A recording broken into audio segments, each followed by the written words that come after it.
When his servant entered, he looked at him steadfastly and wondered if he had thought of peering behind the screen. The man was quite impassive and waited for his orders. Dorian lit a cigarette and walked over to the glass and glanced into it. He could see the reflection of Victor's face perfectly. It was like a placid mask of servility. There was nothing to be afraid of there, yet he thought it best to be on his guard.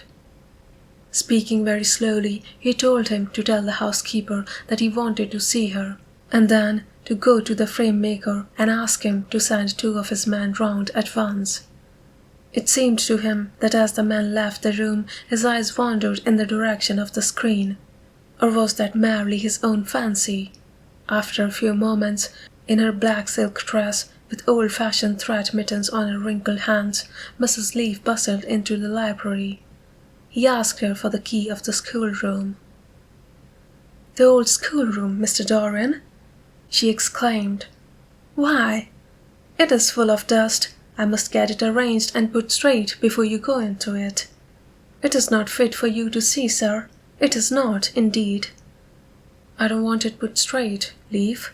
I only want the key." "Well, sir, you'll be covered with cobwebs if you go into it. Why, it hasn't been opened for nearly 5 years, not since his lordship died." He winced at the mention of his grandfather. He had hateful memories of him. "That does not matter," he answered. "I simply want to see the place, that is all. Give me the key." "Here is the key, sir," said the old lady, going over the contents of her bunch with tremulously uncertain hands. "Here is the key. I'll have it off the bunch in a moment. But you don't think of living up there, sir, and you so comfortable here?" "No, no," he cried petulantly. "Thank you, Leaf, that will do." She lingered for a few moments and was garrulous over some detail of the household. He sighed and told her to manage things as she thought best. She left the room wreathed in smiles. As the door closed, Dorian put the key in his pocket and looked round the room. His eye fell on a large purple satin coverlet, heavily embroidered with gold, a splendid piece of late 17th century Venetian work that his grandfather had found in a convent near Bologna. Yes, that would serve to wrap the dreadful thing in. It had perhaps served often as a pall for the dead. Now it was to hide something that had a corruption of its own, worse than the corruption of death itself, something that would breed horrors and yet would never die. What the worm was to the corpse, his sense would be to the painted image on the canvas. They would mar its beauty and eat away its grace. They would defile it and make it shameful, and yet the thing would still live on. It would be always alive. He shuddered, and for a moment he regretted that he had not told Basil the true reason why he had wished to hide the picture away. Basil would have helped him to resist Lord Henry's influence and the still more poisonous influences that came from his own temperament. The love that he bore him, for it was really love, had nothing in it that was not noble and intellectual. It was not that mere physical admiration of beauty that is born of the senses and that dies when the senses tire. It was such love as Michelangelo had known, and Montaigne, and Winckelmann, and Shakespeare himself. Yes, Basil could have saved him, but it was too late now. The past could always be annihilated. Regret, denial, or forgetfulness could do that. But the future was inevitable. There were passions in him that would find their terrible outlet, dreams that would make the shadow of their evil real. He took up from the couch the great purple and gold texture that covered it, and holding it in his hands, passed behind the screen. Was the face on the canvas viler than before? It seemed to him that it was unchanged, and yet his loathing of it was intensified. Gold hair, blue eyes, and rose-red lips, they all were there. It was simply the expression that had altered. That was horrible in its cruelty. Compared to what he saw in it of censure or rebuke, how shallow Basil's reproaches about Sybil Vane had been. How shallow and of what little account. His own soul was looking out at him from the canvas and calling him to judgment. A look of pain came across him, and he flung the rich pall over the picture. As he did so, a knock came to the door. He passed out as a servant entered. "The persons are here, monsieur." He felt that the man must be got rid of at once. He must not be allowed to know where the picture was being taken to. There was something sly about him, and he had thoughtful, treacherous eyes. Sitting down at the writing table, he scribbled a note to Lord Henry, asking him to send him round something to read and reminding him that they were to meet at 8:15 that evening. "Wait for an answer," he said, handing it to him, "and show the man in here." In 2 or 3 minutes there was another knock, and Mr. Hubbard himself, the celebrated frame maker of South Audley Street, came in with a somewhat rough-looking young assistant. Mr. Hubbard was a florid, rask-whiskered little man whose admiration for art was considerably tempered by the inveterate impecuniosity of most of the artists who dealt with him. As a rule, he never left his shop. He waited for people to come to him, but he always made an exception in favor of Dorian Gray. There was something about Dorian Gray that charmed everybody. It was a pleasure even to see him.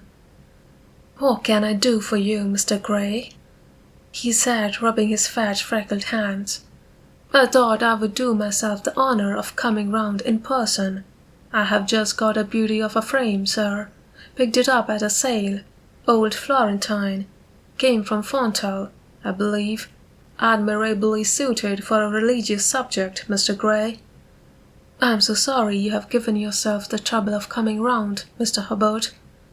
I shall certainly drop in and look at the frame, though I don't go in much at present for religious art. But today I only want a picture carried to the top of the house for me. It is rather heavy, so I thought I would ask you to lend me a couple of your men." "No trouble at all, Mr. Gray. I'm delighted to be of any service to you. Which is the work of art, sir?" "This," replied Dorian, moving the screen back. "Can you move it, covering and all, just as it is? I don't want it to get scratched going upstairs." "There will be no difficulty, sir," said the genial frame maker, beginning with the aid of his assistant to unhook the picture from the long brass chains by which it was suspended. "And now, where shall we carry it to, Mr. Gray?" "I will show you the way, Mr. Hubbard, if you will kindly follow me. Or perhaps you had better go in front. I'm afraid it is right at the top of the house.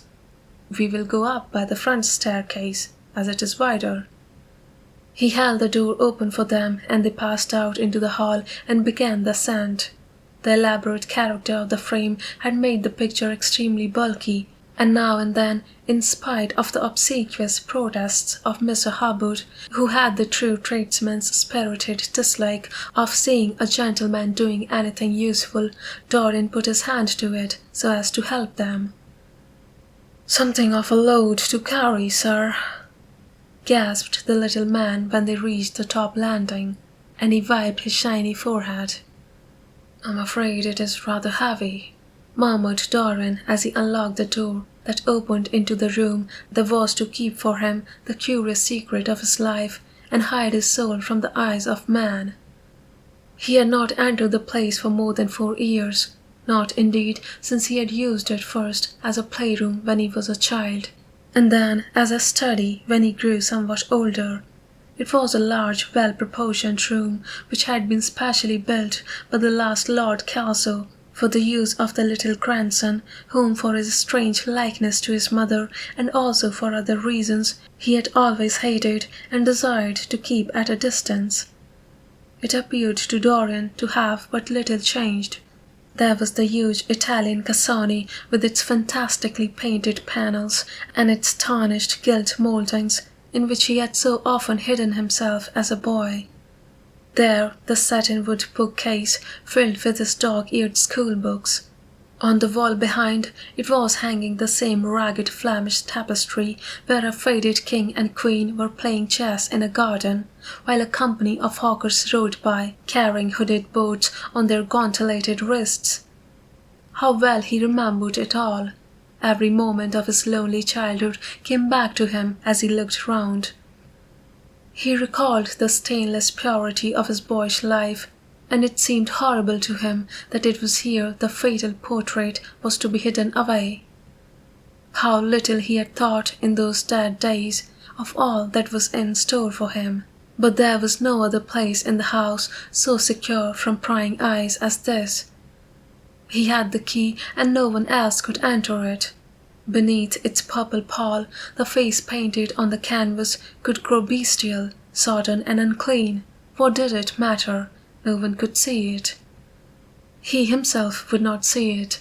Why should he watch the hideous corruption of his soul? He kept his youth, that was enough.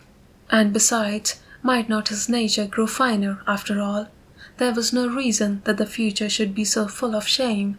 Some love might come across his life and purify him, and shield him from those sins that seemed to be already stirring in spirit and in flesh.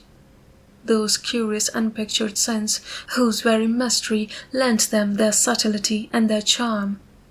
Perhaps some day the cruel look would have passed away from the scarlet sensitive mouth, and he might show to the world Basil Hallward's masterpiece. No, that was impossible. Hour by hour and week by week, the thing upon the canvas was growing old. It might escape the hideousness of sin, but the hideousness of age was in store for it. The cheeks would become hollow or flaccid. Yellow crow's feet would creep round the fading eyes and make them horrible. The hair would lose its brightness. The mouth would gape or droop, would be foolish or gross as the mouths of old men are. There would be the wrinkled throat, the cold blue-veined hands, the twisted body that he remembered in the grandfather who had been so stern to him in his boyhood. The picture had to be concealed. There was no help for it. "Bring it in, Mr. Hubbard, please," he said wearily, turning round. "I'm sorry I kept you so long. I was thinking of something else." "Always glad to have a rest, Mr. Gray," answered the frame-maker, who was still gasping for breath. "Where shall we put it, sir?" "Oh, anywhere. Here, this will do. I don't want to have it hung up. Just lean it against the wall. Thanks." "Might one look at the work of art, sir?" Dorian started. "It would not interest you, Mr. Hubbard," he said, keeping his eye on the man. He felt ready to leap upon him and fling him to the ground if he dared to lift the gorgeous hanging that concealed the secret of his life. "I shan't trouble you any more now. I am much obliged for your kindness in coming round." Not at all, Mr. Gray. Ever ready to do anything for you, sir." And Mr. Hubbard tramped downstairs, followed by the assistant, who glanced back at Dorian with a look of shy wonder in his rough, uncomely face. He had never seen anyone so marvelous. When the sound of their footsteps had died away, Dorian locked the door and put the key in his pocket. He felt safe now. No one would ever look upon the horrible thing. No eye but his would ever see his shame. On reaching the library, he found that it was just after 5 o'clock and the tea had been already brought up.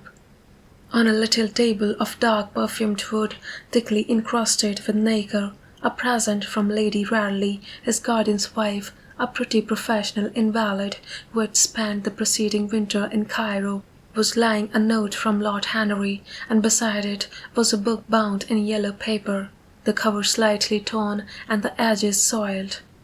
A copy of the 3rd edition of the St. James's Gazette had been placed on the tea-tray.